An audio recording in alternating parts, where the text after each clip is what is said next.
Sooka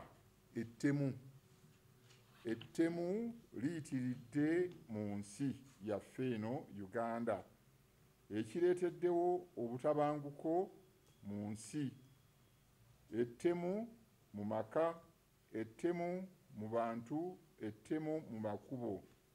Kino kyeraliikiriza ate era nga kimalawo Omukama kye yatugamba nti twagalane.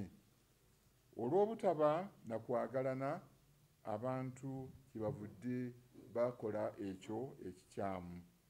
Tujjukire ekyafaayo kya Aberi ne Kayini. Kayini ye yasooka okutta, mu bwe tuba tusomye ekitabo ekitukuvu, ye yasooka okutemula, ye yasooka ettemu. Mu biseera byaffe bino waliwo abeeyisa batyo. Tukivumirira era nga tusaba buli omu okuba obulindaala, okukolera awamu embeera eno okuggwaawo. Ensonga ey'okubiri, tulaba abantu bamu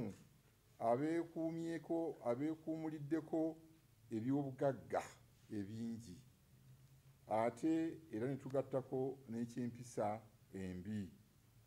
Obugagga si kibi.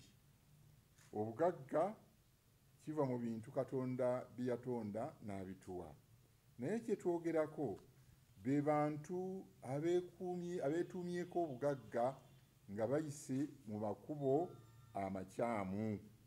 Ebimu ku ebyo bye tulaba ababbi abamu bagaggawadde nga bayise mu kubba. Ettemu era abamu batemudde bannaabwe, mu ekyo ne baggyamu obugagga. Ekibbattaka ekiriwo kaakati mu nsi muno, abamu beetuumyeko ettaka ddene nnyo ng'ate balina bye bagobye okuva ku ttaka eryo. Okukozesa obubi eby'obugagga byaffe eby'omu ggwanga lino, enguzi ate n'abalala okufutubbala ku bannaabwe nga mu kubatwala ate n'okubakuluusanya okubaggyako emirembe.